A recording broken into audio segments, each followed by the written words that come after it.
जमी के नीचे से खंडर जरूर निकलेगा, हमारे नाम का पत्थर भी जरूर निकलेगा। जमीने हिंद को गुरेज कर देखो, हमारे बुजुर्गों का सर भी जरूर निकलेगा। कि शख्सियत दमदार हो तो दुश्मन भी बनते हैं, शख्सियत दमदार हो तो दुश्मन भी बनते हैं, वरना कौन पूछने वाला यहाँ औरों के। यहाँ लोग आजकल हाथ मिलाने से भी डरते हैं। जिंदगी की असली उड़ान अभी बाकी है, जिंदगी के कई इम्तिहान अभी बाकी है। अभी तो नापी है मुट्ठी भर जमी हमने, अभी तो पूरा आसमान बाकी है। बाकी है कि नहीं बाकी? तूफानों से आंख लड़ाओ, सैलाबों पर वार करो। तूफानों से आंख लड़ाओ, सैलाबों पर वार करो। मल्लाहों का चक्कर छोड़ो, तार के दरिया पार करो। योगी आदित्यनाथ जो खुद को योगी तो बताते हैं, लेकिन वो सबसे बड़े ढोंगी हैं। क्यों? वो केवल योगी बनते हैं, योगी वो हैं कहां? अंदर से तो वो तो अजय सिंह बिष्ट हैं।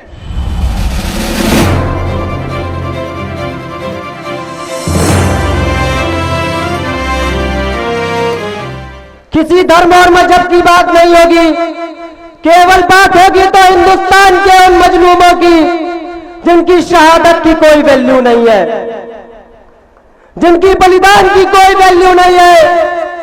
वो मुसलमान का बेटा, वो दलित का बेटा जो आवाज उठाता है तो उसकी आवाज दबा दी जाती है।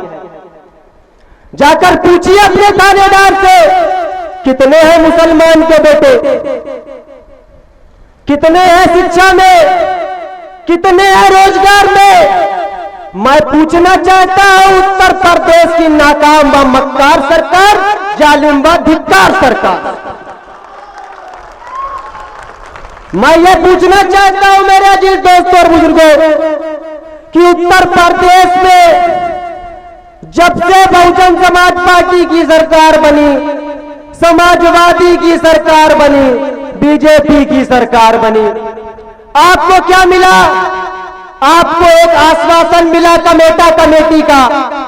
उसमें भी लिखा गया कि दलितों से बदतर जीवन मुसलमानों का।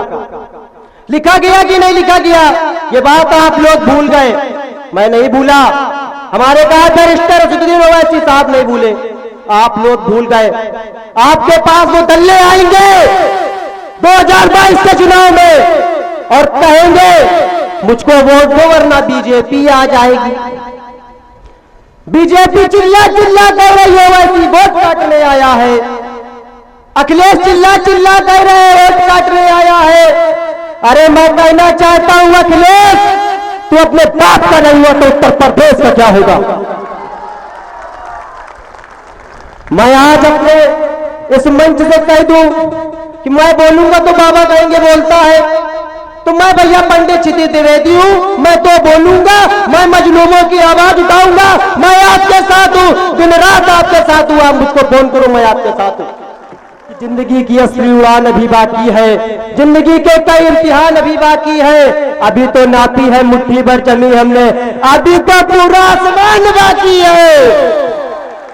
बाकी है कि नहीं बाकी? कि संविधान आपको हर चीज का हक देता है। पढ़िए एक बार, जो चीज आपको पढ़ाई में मिलेगी वो कहीं नहीं मिलेगी। ये चीज आपको समाजवादी कांग्रेस बसपा ने नहीं दी। संविधान आपको हर चीज का हक देता है।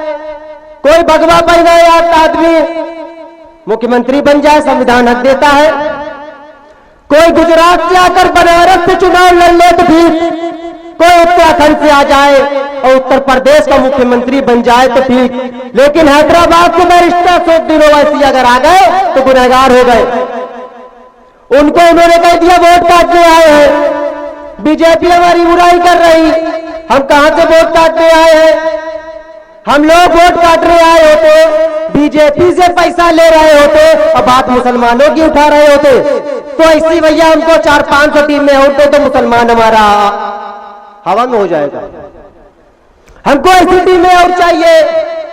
उनसे मैं कहना चाहता हूं जो हमको वोट कटुआ कहते हैं, ये बात ध्यान रखो, अब डरने घबराने की जरूरत नहीं है। हमारे बैरिस्टर असदुद्दीन ओवैसी साहब जो संविधान भक्षक है, हमारे बैरिस्टर असदुद्दीन ओवैसी साहब उनको खा जाएंगे। हमारे बैरिस्टर असदुद्दीन ओवैसी साहब संविधान रक्षक हैं, और जो संविधान रक्षक होता है, जो संविधान की बात करता है, वो डरता नहीं किसी से, और डरने घबराने की वैसे भी जरूरत नहीं है। बहुत आएंगे आपके पास चुनाव के समय जिनको हमारे बैरिस्टर साहब दल्ला कहते हैं, वो आएंगे कहेंगे कि हमको वोट दे दो वरना बीजेपी आ जाएगी। उनसे बैठालना, उनको चाय नाश्ता कराना और कह दो आप जाइए, मेरा वोट तो मजलिस इत्तेहादुल मुस्लिमीन को जाएगा और आगे भी जाएगा और 2022 में भी जाएगा और मन्नान साहब को जिताएगा। अब हक मांगने की बारी आ गई है, और हक मांगने से न मिले तो छीन लेना चाहिए, और छीनने की ताकत देने वाली का नाम मजलिस इत्तेहादुल मुस्लिमीन है। ये बात याद रखिए कि आपके दरमियान इतने लोग आज बैठे हैं। अभी हमारे बैरिस्टर साहब तकरीर करेंगे, वो तकरीर हिंदुस्तान के उन विरोधी के कानों में चुभेगी, उनकी जो खाकी चड्डी है वो गीली हो जाएगी। वो रोएंगे क्या बोल दिया बैरिस्टर साहब ने। ये फिर कहेंगे भड़काऊ भाषण देता है, भड़काऊ भाषण देता है, भड़काऊ भाईजान है। मैं कहना चाहता हूं उत्तर प्रदेश के उन लोगों से जो हमको चचा जान कहते हैं, जाके पूछो अपने अब्बा जान से किसको चचा जान कह रहे हो। अगर हिंदुस्तान में किसी भी मां बहन के खिलाफ जुल्म होगा तो उसका भाई है वो ऐसे। अगर कोई जालिम किसी मजलूम का खून चूसेगा तो उसका बाप है वो वैसी। याद रखो, ज्यादा समय नहीं है, जमी के नीचे से खंडर जरूर निकलेगा, आप लोग याद कर लीजिए। याद रखिए, तूफानों से आंख लड़ाओ, सैलाबों पर वार करो। तूफानों से आंख लड़ाओ, सैलाबों पर वार करो। मल्लाहों का चक्कर छोड़ो, तार के दरिया पार करो। योगी आदित्यनाथ जो खुद को योगी तो बताते हैं, लेकिन वो सबसे बड़े ढोंगी हैं। क्यों? वो केवल योगी बनते हैं, योगी वो हैं कहां, अंदर से तो वो तो अजय सिंह बिष्ट हैं। अजय सिंह बिष्ट बन के वो तो फालतू में योगी वहां बने बैठे हुए हैं। नहीं तो ये बताइए, कोई साधु संत किसी की हत्याएं कराएगा, मुसलमानों को जेल भेजाएगा, युवाओं को बेरोजगार करेगा, तब ये तो योगी है ही नहीं, ये तो सीधा ढोंगी बाबा है। ये तो योगी के नाम पे छल कर रहे हैं। वरना आप ये बताइए, कोई योगी कहेगा ठोको, योगी का काम क्या है? शास्त्र का पालन करना। और वो कहते हैं इनको ठोको, उनको ठोको, ब्राह्मणों को ठोको, मुसलमानों को जेल में ठूसो। तो ये तो योगी कहेंगे नहीं कोई ना।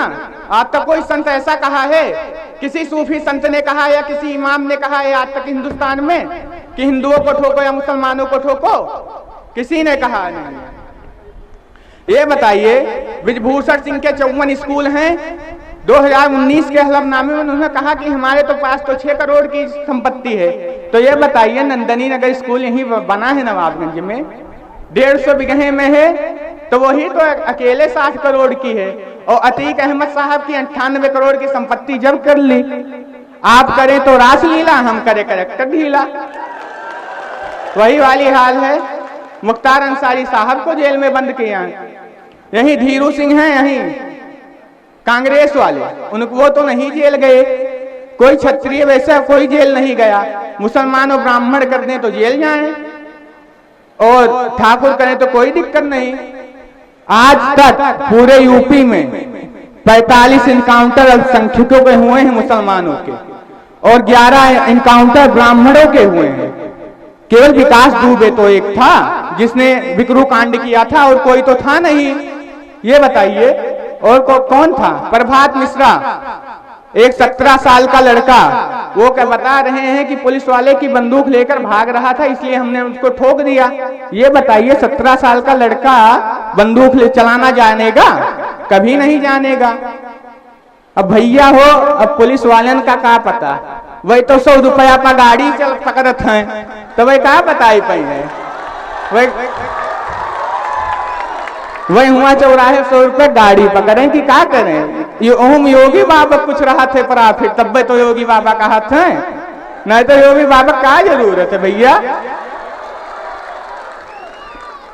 अब योगी बाबा क्या करें भैया, दान दक्षिणा लागत है, ऐसा कोरोना मिला ना है तो कहा थे लोगन से ले लियो तनी मुनी, उन्हीं से कुछ काम चले। उनके कहा मतलब यह है।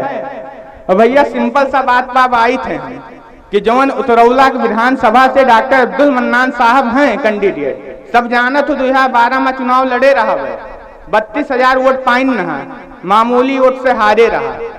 और वो हारे का रहा, वह 32,000 लोगों के समर्थन पाइन रहा। 3 विधायक लड़ा रहे, धीरू सिंह, राम प्रताप वर्मा और आरिफ अनवर हाशमी, और 3 विधायक के बीच में एक अकेला शेर 32,000 वोट लड़े, बहुत है वतना। यहाँ सब 3200 में से मीडिया है।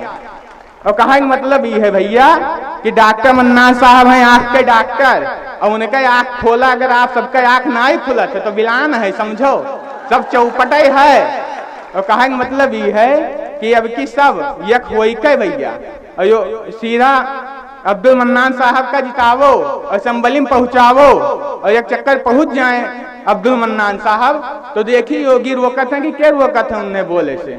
2015 में ज्ञानचंद सोनी चाचा हम यही सहदुल्ला नगर के बात करे थे, कहूँ ज्यादा दूर का नहीं बात करी थे, यही ज्ञानचंद चाचा का नहीं आरिफ अनवर हाशमी का नाम है, उनका पर्चा नहीं भरे देते है वो पंचायत में।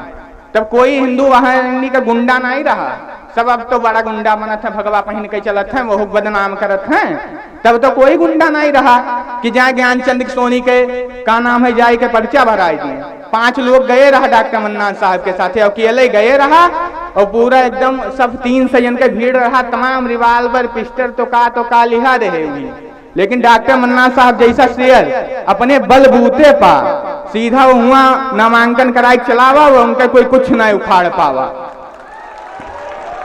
भैया वक्त कम है, इसलिए अब थोड़ा बोली थे, एक चीज कही थे कि शख्सियत दमदार हो तो दुश्मन भी बनते हैं, शख्सियत दमदार हो तो दुश्मन भी बनते हैं, वरना कौन पूछने वाला यहाँ औरों को। यहाँ लोग आजकल हाथ मिलाने से भी डरते हैं। जय हिंद, जय भारत।